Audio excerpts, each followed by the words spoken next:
Hello everyone, this is Nilofar Neha Khan and welcome to our YouTube channel Shikshalaya. तो आज हम बात करेंगे एनसीईआरटी के 6 चैप्टर के बारे में, राज्य, राजा और एक प्राचीन गणराज्य। ठीक है, तो बेसिकली हम इस चैप्टर में जो बात करेंगे जनपद, महाजनपद और जो मगध काल है उसके बारे में पढ़ेंगे। और प्राचीन मतलब कैसे जो राज्य है इसका उद्भव हुआ, राज्य कैसे बना, राजा और प्राचीन गणराज्य किस प्रकार से था। ठीक है, तो एज़ यूजुअल यहाँ पर एक स्टोरी दे रखी है बच्चे की, जो कि ये समझने की कोशिश करता है कि आज हम अपने शासकों का चुनाव करते हैं तो पहले कैसे होता था। ठीक है, तो यहाँ पर हम बात करेंगे अपने स्टार्टिंग से। कुछ लोग शासक कैसे बने। लगभग 50 वर्षों से हम अपने शासकों का चुनाव मतदान के ज़रिए करते हैं। देखिए, ये एनसीईआरटी पुरानी है, तो लगभग हमारे 78 अराउंड साल हो चुके हैं। ठीक है, जब से हम अपने शासकों का चुनाव करते हैं। लेकिन बहुत पहले लोग शासक कैसे बनते थे। हमने अध्याय 5 में पढ़ा है कि कुछ राजा संभवतः जन यानी कि लोग द्वारा चुने जाते थे, परंतु करीब 3000 साल पहले राजा बनने की इस प्रक्रिया में कुछ परिवर्तन दिखाई दिए। कुछ लोग बड़े बड़े यज्ञों को आयोजित कर राजा के रूप में प्रतिष्ठित हो गए। अब देखिए, अब यहाँ पर हम जो बात कर रहे हैं, पहले जो मतलब शासक हुआ करते थे, तो वो कौन से शासक थे हमारे, जो कि जन द्वारा यानी कि लोगों द्वारा चुने जाते थे। लेकिन बाद में ऐसा हुआ कि कई ऐसे अनुष्ठान, ऐसे यज्ञ कराने लगे लोग, जिसकी वजह से प्रतिष्ठित हो चुके। अश्वमेध यज्ञ एक ऐसा ही आयोजन था। इसमें एक घोड़े को राजा के लोगों की देखरेख में स्वतंत्र विचरण के लिए छोड़ दिया जाता था। इस घोड़े को किसी दूसरे राजा ने रोका तो वह अश्वमेध यज्ञ करने वाले राजा यानी कि जिस राजा ने ये यज्ञ कराया उससे लड़ाई करनी पड़ती थी। और अगर जाने दिया ऐसे ही तो माना जाता था जिस राजा ने ये यज्ञ कराया है वो उस राजा से, जिसने उसे जाने दिया है, उससे ज़्यादा शक्तिशाली है और सबसे ज़्यादा शक्तिशाली उसे माना जाता था। इसके बाद जो राजा उसे जाने देते थे, उन्हें यज्ञ में आमंत्रित किया जाता था और विशिष्ट पुरोहित द्वारा ये यज्ञ संपन्न किया जाता था। इसके लिए उन्हें उपहारों से सम्मानित किया जाता था। अश्वमेध यज्ञ करने वाला राजा बहुत शक्तिशाली माना जाता था। यज्ञ में आमंत्रित सभी राजा उसके लिए उपहार लाते थे। अब देखिए, जिन राजाओं ने उसे जाने दिया होगा घोड़े को, तो वो लोग सब राजा के लिए गिफ्ट लेके आते थे। इन सभी आयोजनों में राजा का मुख्य स्थान होता था। उसे राज सिंहासन या बाघ की खाल के एक विशेष आसन पर बैठाया जाता था। युद्ध क्षेत्र में राजा का सारथी ही उसका सहचर होता था। यज्ञ के अवसर पर वह राजा की विजयों तथा अन्य गुणों का गान करता था। राजा के सगे संबंधी, खासकर उसकी रानियां तथा पुत्र को भी कई छोटे अनुष्ठान करने होते थे। अन्य सारे आमंत्रित राजाओं का सिर्फ काम बैठकर यज्ञ की पूरी प्रक्रिया को देखना था। राजा के ऊपर पुरोहित पवित्र जल छिड़काव के साथ साथ अन्य कई अनुष्ठान करता था। विष अथवा वैश्य जैसे सामान्य लोग उपहार लाते थे, जिन्हें पुरोहित शूद्र मानते थे। उन्हें कई अनुष्ठानों में शामिल होने नहीं दिया जाता था। अब देखिए, जो यहाँ पर अब वर्ण व्यवस्था की बात कही जा रही है, तो शूद्र, आपको पता ही है कि शूद्र को हमेशा नीचा समझा जाता था, तो इसलिए उन लोगों को किसी भी यज्ञ में शामिल नहीं किया जाता था। तो क्या हुआ कि जितने भी शूद्र माने जाते थे, उन्हें किसी भी यज्ञ में या अनुष्ठान में शामिल नहीं होने दिया जाता था। ठीक है, तो अब हम बात करें वर्ण व्यवस्था के बारे में, तो यहाँ वर्ण की बात हो रही है। तो अगर हमने ऋग्वेद में पढ़ा था, मतलब पिछले वाले चैप्टर में हमने पढ़ा था कि जो ऋग्वेद है उसमें जितने भी मतलब वर्ण थे, यानी कि जो समाज का बंटवारा था वो काम के अनुसार था। लेकिन मनुस्मृति में क्या हुआ कि इसे जन्म के स्थान पर रख दिया। मतलब अगर कोई व्यक्ति किसी सफाई कर्मी के यहाँ पैदा हुआ है तो वो शूद्र कहलाएगा। मतलब उस चीज़ को उस तरीके से बदल दिया, ठीक है। और इसे पुरोहितों ने अपने स्वार्थ के लिए बदला था, ठीक है, क्योंकि कहीं ना कहीं वो लोग ये चाहते थे कि वो सर्वशक्तिमान हो, ठीक है। उनकी मतलब उन्हें एक ईश्वर का अवतार एक तरीके से वो अपने आप को इस तरीके से प्रेजेंट करते थे कि लोग अगर ईश्वर से कुछ चाहते हैं तो वो सिर्फ उन्हीं के ही द्वारा दिया जा सकता है, मतलब उनके अनुष्ठानों द्वारा। इनके अंतर्गत देखिए इस समय उत्तर भारत में खासकर यमुना गंगा क्षेत्र में कई ग्रंथ रचे गए। ऋग्वेद के बाद रचे होने के कारण ये उत्तर वैदिक ग्रंथ कहलाए। अच्छा ये देखिए, जितने भी सामवेद, यजुर्वेद और अथर्ववेद, ये जो वेद थे इन्हें उत्तर वैदिक ग्रंथ कहते थे। क्यों? क्योंकि ये हमारे ऋग्वेद के बाद रचित गए थे। तथा अन्य ग्रंथ भी शामिल हैं। पुरोहित द्वारा रचित इन ग्रंथों में विभिन्न प्रकार के अनुष्ठानों और संपादन की विधियां बताई गई हैं। इनमें सामाजिक नियमों के बारे में भी बताया गया है। उस समय समाज में कई समूह थे जिनमें पुरोहित, योद्धा, कृषक, पशुपालक, व्यापारी, शिल्पकार, श्रमिक, मछली पकड़ने वाले तथा जंगल में रहने वाले लोग शामिल थे। जहाँ कुछ पुरोहित तथा योद्धा वैभवशाली थे, वहीं कुछ कृषक और व्यापारी भी धनवान थे। दूसरी ओर पशुपालक, शिल्पकार, श्रमिक, मछली पकड़ने वाले, शिकारी तथा भोजक संग्राहक निर्धन थे। पुरोहितों ने लोगों को 4 वर्णों में विभाजित किया। मैंने आपको बता दिया ये कौन कौन से 4 वर्ण थे हमारे।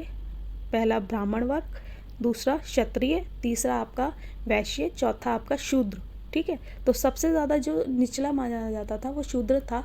मतलब तीनों जो ब्राह्मण, वैश्य और क्षत्रिय, वैश्य, इन तीनों की सेवा करने के लिए ही शूद्र वर्ग को बनाया गया था। बेसिकली ब्राह्मणों का यही कहना था, ठीक है, जिसकी वजह से भारत में या कह लीजिए इतने सारे डिस्क्रिमिनेशन झेलने को मिले और आज भी लोग इस वजह से कई प्रकार के डिस्क्रिमिनेशन झेलते हैं, ठीक है।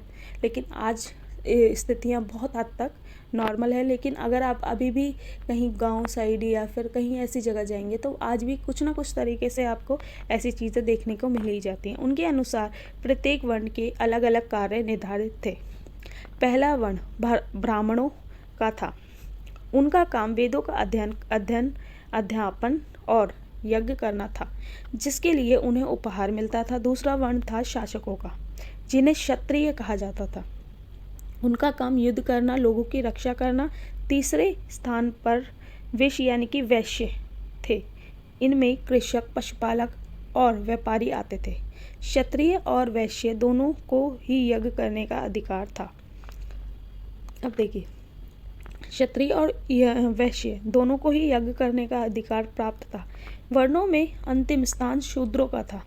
इनका काम तीनों वर्णों की सेवा करना था। अब मैंने जैसे कि आपको पहले ही बता दिया था कि इन लोगों को मतलब जितने भी ये ब्राह्मण वर्ग था, इन्होंने इस तरीके से चीज़ों को प्रेजेंट किया था कि जो शूद्र थे वो सिर्फ और सिर्फ इन तीनों वर्णों की सेवा करने के लिए बने थे। इन्हें कोई अनुष्ठान करने का अधिकार प्राप्त नहीं था अथा औरतों को भी शूद्रों के समान माना जाता था। अच्छा ये बात है कि अगर हम बात करें ना ऋग्वेद में, तो ऋग्वेद में जो औरतों की स्थितियाँ थी और जो लोगों की स्थितियाँ थी वो इतनी बुरी नहीं थी। लेकिन अगर बात करें उत्तर वैदिक काल की, ठीक है, यानी कि जब हमारा सामवेद, अथर्ववेद और यजुर्वेद को रचा गया, उस समय आते आते शूद्रों की और औरतों की स्थितियों में बिल्कुल परिवर्तन आ चुका था। सती प्रथा, बहुत सारी प्रथाएं, छुआछूत, इस तरीके की प्रथाएं प्रचलित हो चुकी थी आम जनता में, ठीक है। पुरोहितों के अनुसार सभी वर्ण का निर्धारण जन्म के आधार पर होता था। देखिए जैसे मैंने बताया ऋग्वेद के काल में क्या था कि जो कार्य था वो उस समय इस तरीके से किए जाते थे, मतलब जन्म के अनुसार नहीं था, ठीक है। आप कार्य जो कर रहे हो उसके अकॉर्डिंग आपको डिवाइड किया गया था। लेकिन बाद में जाके ये चीज़ें बदल गई।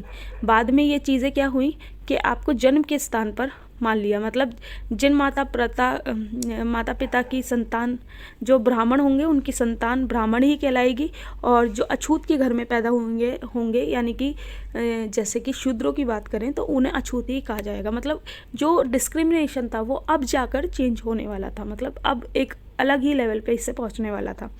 साथ ही इनमें वे लोग भी आते थे जो शवों को दफनाने या जलाने का काम करते थे। इन लोगों से संपर्क अपवित्र माना जाता था। अब देखिए, जो चंडाल लोग होते हैं, बेसिकली चंडाल लोग जो होते हैं उनकी बात कही जा रही है यहाँ पर, कि जो लोग दफनाते थे या फिर जलाते थे लोगों को, मतलब लाशों को, तो उनके बारे में कहा जा रहा है कि उन्हें अपवित्र माना जाता था। और आज भी अगर आप कई जगह देखेंगे तो आज भी इन लोगों को मतलब एक टैबू जैसा बन गया है। कई जगह इन्हें एक्सेप्टेंस अभी भी नहीं है। कई लोगों ने ब्राह्मणों द्वारा बनाई गई हुई इस वर्ण व्यवस्था को स्वीकार नहीं किया। अच्छा, अगर हम बात करें तो आप मुझे बताइए सबसे फेमस व्यक्ति जिन्होंने वर्ण व्यवस्था को बिल्कुल अस्वीकार कर दिया था।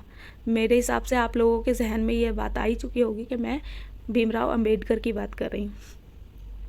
कुछ राजा स्वयं को पुरोहितों से श्रेष्ठ मानते थे। कुछ लोग जन्म के आधार पर वर्ण व्यवस्था निर्धारित सही नहीं मानते थे। इसके अतिरिक्त कुछ लोगों ने व्यवसाय के आधार पर लोगों के बीच भेदभाव उचित नहीं समझा, जबकि कुछ लोग चाहते थे कि अनुष्ठान संपन्न करने का अधिकार सबका हो। कई लोगों ने छुआछूत की आलोचना की। इस उपमहाद्वीप के पूर्वोत्तर क्षेत्र जैसे कई इलाकों में सामाजिक आर्थिक असमानताएं बहुत कम थीं। यहाँ पुरोहितों का प्रभाव भी बहुत कम था। अब देखिए, यहाँ पर वर्ण व्यवस्था ऐसी व्यवस्था थी जिसे कई लोगों ने स्वीकार नहीं किया था, लेकिन कई लोगों ने स्वीकृति दी थी, जिसकी वजह से ये आज भी प्रचलित थी समाज में। ठीक है, अगर बात करें जनपद, देखिए जनपद एक तरीके से अगर आज के कॉन्टेक्स्ट में हम बात करें, जैसे कि कोई शहर हो गया, ठीक है, एग्जाम्पल ले लीजिए, एक कोई ग्राम, ठीक है, ग्राम, और फिर उससे बड़ा क्या हुआ, जैसे शहर, गांव में नगर, शहरों में नगर, ठीक है, नगर, ये सब चीज़ें, मतलब पहला जनपद जो हुआ वो छोटा हुआ, ठीक है, और महाजनपद जो हुआ वो बड़ी विस्तृत जगह हो गई। महायज्ञों को करने वाले राजा अब जन के राजा ना होकर जनपदों के राजा, जन क्या हुआ कि जन तो छोटी जगह हो गई, ठीक है, और जनपद उससे बड़ी, और महाजनपद सबसे बड़ी, ठीक है, राजा माने जाने लगे। जनपद का शाब्दिक अर्थ है जन के बसने की जगह होता है, ठीक है। अब जन का मतलब क्या हो गया, जहाँ पर लोगों को बसाया गया हो। कुछ महत्वपूर्ण जनपद मानचित्र 4 में दिए गए हैं, पृष्ठ नंबर 56। पुरोहितों ने इस जनपदों की कई बस्तियों की खुदाई की। दिल्ली में पुराना किला, उत्तर प्रदेश में मेरठ के पास हस्तिनापुर और एटा के पास अंतरजी खेड़ा इनमें प्रमुख थे।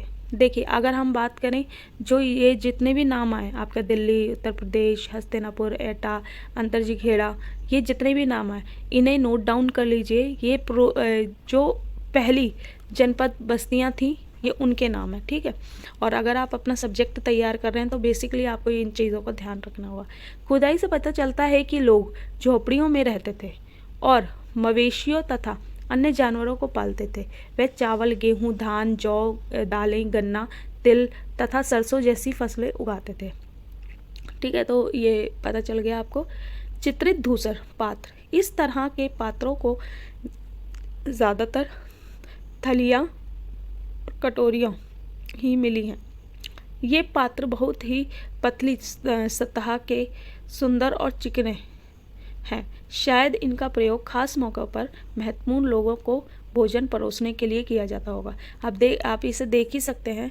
ये जो पात्र है इसमें क्या है, मतलब एक तरीके से ऐसा बर्तन है जो कि हो सकता है, अनुमान यही लगाया गया कि ये इस तरीके के बर्तन खास लोगों के लिए ही रखे जाते थे, ठीक है। लोग मिट्टी के बर्तन भी बनाते थे। इनमें से कुछ धूसर और कुछ लाल रंग के होते थे। इस पुरास्थलों में कुछ विशेष प्रकार के बर्तन भी मिले हैं जिन्हें चित्रित धूसर पात्र के रूप में जाना जाता है। अब देखिए यहाँ पर ये इसी की बात हो रही है, चित्रित धूसर पात्र के। ठीक है, जैसा कि आपके इनके नाम से स्पष्ट होता है, इन बर्तनों पर चित्रकारी की गई थी। ये आमतौर पर सरल रेखाओं तथा ज्यामितीय आकृतियों के रूप में हैं। अब आई गई हमारी महाजनपद की बात। ठीक है, करीब 2500 साल पहले कुछ जनपद अधिक महत्वपूर्ण हो गए। इन्हें महाजनपद कहा जाने लगा। मानचित्र 4 में कुछ महाजनपदों को दिखाया गया है। ये अधिकतर महाजनपदों की एक राजधानी होती थी। कई राजधानियों में किलेबंदी की गई थी, अर्थात इनके चारों ओर लकड़ियाँ, ईंट, पत्थर की ऊंची दीवारें बनाई गई थी। ऐसा लगता है कि लोगों ने अन्य राजाओं के आक्रमण से डरकर अपनी सुरक्षा के लिए इन किलों का निर्माण किया। कुछ राजाओं अपनी राजधानी चारों ओर से विशाल, ऊंची और प्रभावशाली दीवार खड़ी कर अपनी समृद्धि और शक्ति का प्रदर्शन भी करते थे। इस तरह से किले के अंदर रहने वाले लोग और उस क्षेत्र पर नियंत्रण रखना भी सरल हो जाता था। इस तरह की विशाल दीवारें बनाने के लिए व्यापक योजना की आवश्यकता थी और लाखों की संख्या में ईंटें तथा पत्थरों का इंतजाम करना पड़ता था। हजारों स्त्री, पुरुष तथा बच्चों ने इसके लिए अथक परिश्रम किया होगा। इसके लिए संसाधनों की आवश्यकता पड़ती होगी। अब यहाँ पर मैं आपको दिखा देती हूँ। देखिए यहाँ पर ये जो जितने भी हैं महत्वपूर्ण जनपद और हमारे जनपद, महाजनपद और नगर। ठीक है, तो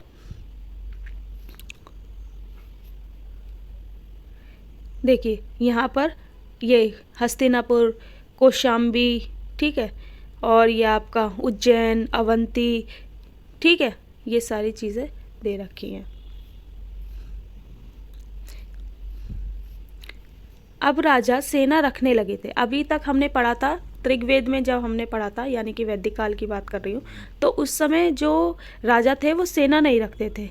ठीक है, लेकिन अब क्या हुआ था, लोग नियमित सिपाहियों को वेतन देकर रखना शुरू कर दिया था। कुछ भुगतान संभवतः आहत सिक्कों। अब ये आहत सिक्के क्या हैं? ये सबसे सर्वप्रथम सिक्के जो प्रचलित हुए थे वो आहत सिक्के। अब आहत सिक्के क्यों इनका नाम पड़ा? क्योंकि इन सिक्कों को आहत मतलब चोट देकर बनाया जाता था। ठीक है, इन सिक्कों के बारे में तुम अध्याय 9 में पढ़ोगे। ठीक है, कौशाम्बी किले की दीवार। यह चित्र आधुनिक उत्तर प्रदेश के इलाहाबाद के पास मिली ईंट की दीवार का अवशेष है। इसके एक भाग का निर्माण संभवतः 2500 साल पहले हुआ। देखिए ये जो आप देख ही सकते हो, ये कितनी बड़ी दीवार है और कितनी विशाल दीवार बनाई गई थी ताकि अपनी राजधानी को वो सेव किया जा सके। ठीक है, अब बात करें कर की। ठीक है, महाजनपद के राजा विशाल किले बनवाते थे और बड़ी सेना रखते थे, इसलिए उन्हें प्रचुर संसाधनों की आवश्यकता होती थी। इसलिए उन्हें कर्मचारियों की आवश्यकता होती थी। अतः महाजनपदों के राजा लोगों द्वारा समय समय पर लाए गए उपहारों पर निर्भर ना रहकर अब नियमित कर वसूलते थे। अब ये नियमित कर किस किस प्रकार के थे, ये ज़रूर आपसे पूछे जाते हैं। ठीक है, फसलों पर लगाए गए कर सबसे महत्वपूर्ण थे क्योंकि अधिकांश लोग कृषक ही थे। प्रायः उपज का 1/6वां हिस्सा कर के रूप में निर्धारित किया जाता था, जिससे भाग। अब ये ज़रूर याद रखिएगा, पहला तो आपसे पूछा जाता है कि कितने प्रकार के कर थे। ठीक है, तो मोस्टली जो पूछा जाता है कि उपज का कितना भाग लिया जाता था, तो 1/6। ठीक है, और इसे क्या कहा जाता था? इसे भाग कहा जाता था। कारीगरों के ऊपर भी कर लगाए जाते थे जो प्रायः श्रम के रूप में चुकाए जाते थे, जैसे कि कुछ बुनकर, लोहार या सुनार को राजा के लिए महीने में एक दिन काम करना होता था। अब देखिए उन पे क्या कर लगाया जाता था कि उन्हें महीने में किसी भी एक दिन उनके राजा के लिए फ्री में काम करना होता था। पशुपालकों को जानवरों या उनके उत्पादन के लिए रूप में कर देना पड़ता था। व्यापारियों को सामान खरीदने बेचने पर भी कर देना पड़ता था। आखेटक तथा संग्राहकों को जंगल से प्राप्त वस्तुएं देनी होती थी। अब आप देख ही सकते होंगे कि कर भी विभिन्न, जैसा व्यवसाय था उसी प्रकार का कर भी लगाया जाता था। अब बात करें कृषि में परिवर्तन। इस समय जो कृषि थी वो अपने अलग ही फेस पे थी। क्यों? क्योंकि देखिए, इस युग में कृषि के क्षेत्र में दो बड़े परिवर्तन है। हल के फाल अब लोहे के बनने लगे थे। अब कठोर जमीन को लकड़ी के फल या ये हल होगा, ठीक है। हल की तुलना में लोहे के हल से आसानी से जोता जाता था। ये मिसप्रिंट है, ठीक है। और अगर ये फल ही होता हो तो आप मुझे बताइएगा। वैसे मुझे जहाँ तक लग रहा है यहाँ हल ही है, क्योंकि मेरे पास जो बुक है उसमें हल ही लिखा हुआ है, ठीक है। तो ये मिसप्रिंट है, आप इसे ठीक कर लीजिएगा। हल से आसानी से जोता जाता, हल से आसानी से जोता जाता था। इसमें फसलों की उपज बढ़ गई। दूसरे लोगों ने धान के पौधे का रोपण शुरू कर दिया, अर्थात खेतों में बीज छिड़ककर धान उपजाने के बजाय धान की पौधे तैयार कर उनका रोपण शुरू कर दिया। अब पहले की तुलना में बहुत ज़्यादा पौधे जीवित रह जाते थे, इसलिए पैदावार भी ज़्यादा हो गई थी। इनमें कमर तोड़ परिश्रम लगता था।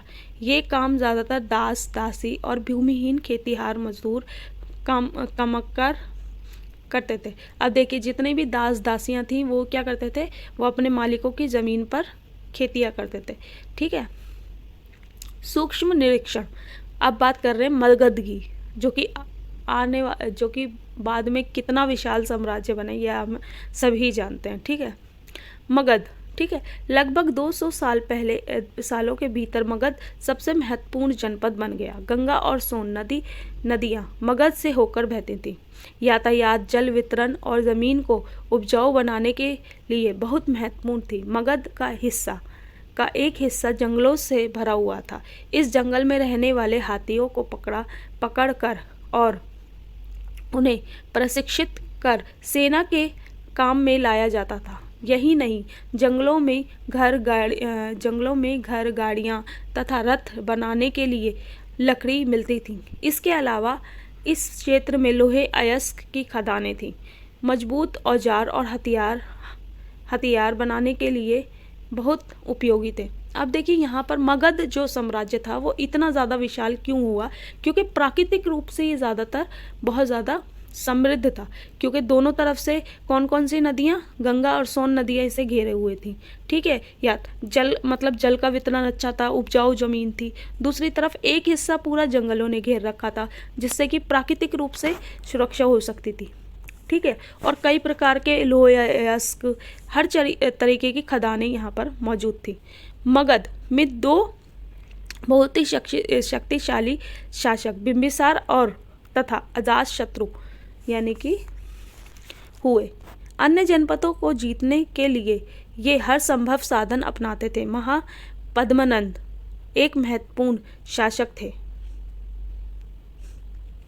उन्होंने अपने नियंत्रण का क्षेत्र इस उपमहाद्वीप के उत्तर पश्चिम भाग तक फैला लिया था। बिहार में राजगिरी, आधुनिक राजगिरी यानी कि आज की बात हो रही है, आज का, ठीक है, राजगीर कई सालों तक मगध की राजधानी बनी रहा। बाद में पाटलिपुत्र यानी कि पटना की बात हो रही है को राजधानी बनाया। 2300 साल से भी पहले की बात है। मेसिडोनिया का राजा सिकंदर विश्व विजय करना चाहता था। पूरी तरह सफल न होने पर भी वह मिस्र और पश्चिमी एशिया के कुछ राज्यों को जो जीतता हुआ भारतीय उपमहाद्वीप में व्यास नदी के किनारे तक पहुंचा। जब उसने मगध की ओर कूच करना चाहा तो उसके सिपाहियों ने इनकार कर दिया। वे इस बात से भयभीत थे कि भारत के शासकों के पास पैदल, रथ और हाथियों की बड़ी सेना थी। अब देखिए, इस बात को अगर मैं आपको बताऊं कि जो सिकंदर महान था वो विश्व विजय पर निकला था, ठीक है। और विश्व विजय पर जब ये निकला तो ये इसकी जो सेना थी बहुत दिनों से लड़ते थक चुकी थी। तो यही कारण था जब ये लोग यहाँ मगध की तरफ इन्होंने व्यास नदी की तरफ जब पहुँचे तो सिपाहियों ने इनकार कर दिया लड़ाई करने से। और दूसरी चीज़ ये भी बात उतनी ही सस्ती कि उस समय जो मगध के राजा थे या कह लीजिए जो जितने भी शासक थे वो अपने आप में विशाल रूप धारण कर चुके थे, क्योंकि उनके पास एक विशाल सेना मौजूद थी। तो इसीलिए यही कारण था कि इसकी सेना ने मना कर दिया। वज्जी, जैसे कि तुमने ऊपर पढ़ा, मगध एक शक्तिशाली राज्य बन गया था। उसके नज़दीक ही वज्जी राज्य था जिसकी राजधानी वैशाली। अब देखिए राज्य और राजधानियों से क्वेश्चन बहुत ज़्यादा पूछे जाते हैं, तो ये ज़रूर याद रख लीजिएगा। एक चार्ट मैं आप लोगों के लिए 1-2 दिन में डाल दूंगी चैनल पे, या फिर आपको वीडियो प्रोवाइड कर दूंगी जिसमें कि हम बात करेंगे सिर्फ राज्य और राजधानियों के बारे में। यह एक अलग किस्म की शासन व्यवस्था थी जिसे गण या संघ कहते थे। गण या संघ में कई शासक होते थे। कभी कभी लोग एक साथ शासन करते थे जिसमें से प्रत्येक व्यक्ति राजा कहलाता था। ये सभी राजा विभिन्न अनुष्ठानों को एक साथ संपन्न करते थे। सभाओं में बैठकर ये बातचीत, बहस और वाद विवाद के जरिए तय करते थे कि क्या करना है और किस तरह करना है। शत्रुओं के आक्रमण से निपटने के लिए वे मिलकर चर्चाओं करते थे। स्त्रियां, दास और कामगार इन सभाओं में हिस्सा नहीं लेते थे। अब देखिए यहाँ पर ये चीज़ समझ आ रही है कि अब जो स्त्रियों की स्थिति थी वो और ज़्यादा भयभीत होने वाली थी, और दासों की भी, क्योंकि धीरे धीरे अब स्त्रियों को जहाँ पर जो थोड़ा बहुत सम्मान, थोड़ी बहुत चीज़ें मिलती थी, वो चीज़ें धीरे धीरे प्रतिशतनात्मक यानी कि पुरुष प्रधान जो सत्ता बनने वाली थी वो अपने आप में ही उन्हें घेरे हुए थी। बुद्ध और तथा महावीर, जिनके बारे में तुम अध्याय 7 में पढ़ोगे, इन दोनों ही गण या संघ से संबंधित है। बौद्ध साहित्य में संघ के जीवन का बहुत ही सजीव वर्णन है। वज्जी संघ का यह वर्णन दीर्घ निकाय से लिया गया है। दीर्घ निकाय एक प्रसिद्ध बौद्ध ग्रंथ है। अब देखिए दीर्घ निकाय पे क्वेश्चन आते हैं कि ये किससे संबंधित है, तो ये बौद्ध ग्रंथ से संबंधित है जिसमें बौद्ध के कई व्याख्यान दिए गए हैं। इसमें इन्हें करीब 2300 साल पहले लिखा गया था। अजातशत्रु, ठीक है, और वज्जी संघ अजातशत्रु पर आक्रमण करना चाहता था। अजातशत्रु वज्जी संघ पर आक्रमण करना चाहता था। उन्होंने अपने मंत्री वस्कार को बुद्ध के पास सलाह के लिए भेजा। बुद्ध ने उनसे पूछा कि क्या वज्जी सभाएं नियमित रूप से होती हैं तथा उनमें सभी सदस्य उपस्थित होते हैं। जब उन्हें पता चला कि ऐसा होता है कि उनमें कहा कि वज्जीवासी तब तक उन्नति करते रहेंगे जब तक वे पूर्ण और नियमित सभा करते रहेंगे, आपस में मिलजुल कर काम करते रहेंगे, पारंपरिक नियमों का पालन करते रहेंगे, बड़ों का सम्मान समर्थन और उनकी बातों का ध्यान रखेंगे। ठीक है। वज्जी महिलाओं के साथ जोर जबरदस्ती नहीं करेंगे और उन्हें बंधक नहीं बनाएंगे। शहरों तथा गांवों में चैत्य का खराब रखरखाव करेंगे। विभिन्न मतवाली मतलम्बी संतों का सम्मान करेंगे और उनके आने या जाने पर कोई रोक टोक नहीं होगी। अब देखिए यहाँ पर जो मतलब उन्होंने वो अजातशत्रु जो थे वो चाहते थे कि वो वज्जी संघ पर आक्रमण करें, और उन्होंने बुद्ध से ये बात सलाह मांगी थी, तो उन्होंने ये सारी चीज़ें कही थी। कई शक्तिशाली राजा इन संघों को जीतने चाहते थे। इसके बावजूद उनका राज्य अब से लगभग 1500 साल पहले तक चला था। उसके बाद गुप्त शासक ने गण और संघ पर विजय प्राप्त कर उन्हें अपने राज्य में शामिल कर लिया। इसके बारे में हम अध्याय 11 में पढ़ेंगे। अपने एटलस में यूनान और एथेंस को ढूंढो। लगभग 2500 साल पहले एथेंस के लोग ने एक शासन व्यवस्था की स्थापना की जिसे प्रजातंत्र यानी कि गणतंत्र कहते थे। यह व्यवस्था लगभग 200 साल पहले तक चली। इसमें 30 साल से ऊपर के सभी उन सभी पुरुषों को पूर्ण नागरिकता प्राप्त थी जो दास नहीं है। यानी कि बेसिकली बात हो रही है कि महिलाएं और दासों को इसमें किसी भी प्रकार का नागरिकता नहीं दी जाती थी। ठीक है, वह एक सभा थी जो महत्वपूर्ण विषयों पर निर्णय लिया करती थी। ठीक है, साल भर में कम से कम 40 बार बुलाई जाती थी। इस सभा में नागरिक भाग लेते थे। अब मैंने आपको बता दिया नागरिकों में कौन कौन थे, जो कि हमारे 30 साल से ऊपर वाले सभी पुरुष। ठीक है, यानी कि बच्चे, दास और महिलाएं इसमें नागरिकता प्राप्त उन्हें नहीं थी। इस शासन के कई पदों पर नियुक्ति लॉटरियों द्वारा की जाती थी। सभी नागरिकों को सेना और नौसेना में अपनी सेवाएं देनी होती थी। औरतों को नागरिक का दर्जा नहीं मिलता था, जैसे कि मैंने आपको बता ही दिया है। व्यापारी तथा शिल्पकार के रूप में एथेंस में रहने और काम करने वाले बहुत से विदेशियों को नागरिक अधिकार नहीं मिले थे। एथेंस में खदानों, खेतों, घरों और कार्यशालाओं में काम कर रहे दासों को भी नागरिक अधिकार नहीं मिले थे। ठीक है, तो यहाँ पर बेसिकली बात हो रही है कि एथेंस के बारे में। ठीक है, तो एथेंस में जिस समय हमारे यहाँ महाजनपद का विस्तार हो रहा था, वहीं जो एथेंस है, ठीक है, वहाँ पर एक तरीके से अलग अलग प्रजातंत्र, ठीक है, या गणतंत्र की स्थापना हो रही थी। ठीक है, तो ये चैप्टर हमारा ख़त्म हो गया है और होप सो मैंने कोशिश करी है कि आपको ऑथेंटिक और इजी वे में चीज़ें समझा सकूं। ठीक है, तो कोशिश की है कुछ अच्छा प्रोवाइड करने की। हाँ, यहाँ पर एक चीज़ देख लीजिए, महत्वपूर्ण तिथियाँ। नए शासक लगभग 3000 साल पहले, महाजनपद लगभग 3000 साल पहले, सिकंदर का आक्रमण, दीघ निकाय के लेखन लगभग 2300 साल पहले, गण तथा संघराज्यों का अंत लगभग 1500 साल पहले। ठीक है, तो ये बात हो गई। तो अब हम बात करेंगे अपने नेक्स्ट चैप्टर में, जो कि है 7th, और उसमें हम मोस्टली बात करेंगे बौद्ध और जैन धर्म के बारे में। ठीक है, तो कोशिश की है कुछ अच्छा प्रोवाइड करने की। अगर वीडियो अच्छा लगा हो, लेक्चर अच्छा लगा हो, तो please please please like and share कीजिएगा। और आप लोगों से रिक्वेस्ट है कि चैनल को सब्सक्राइब भी करें, क्योंकि आप लोग देखते तो हैं लेकिन सब्सक्राइब नहीं करते, तो इस वजह से जितनी ऑडियंस रिटेंशन वीडियोस पे आता है उतना चैनल पे नहीं है। ठीक है, तो प्लीज़ आप लोगों से रिक्वेस्ट है, सिर्फ एक मोटिवेशन मिलता है अगर आप लोग सब्सक्राइब करते हैं। तो अगर वीडियो अच्छा लगा हो तो प्लीज़ ज़रूर इसे शेयर करें। Thank you for watching.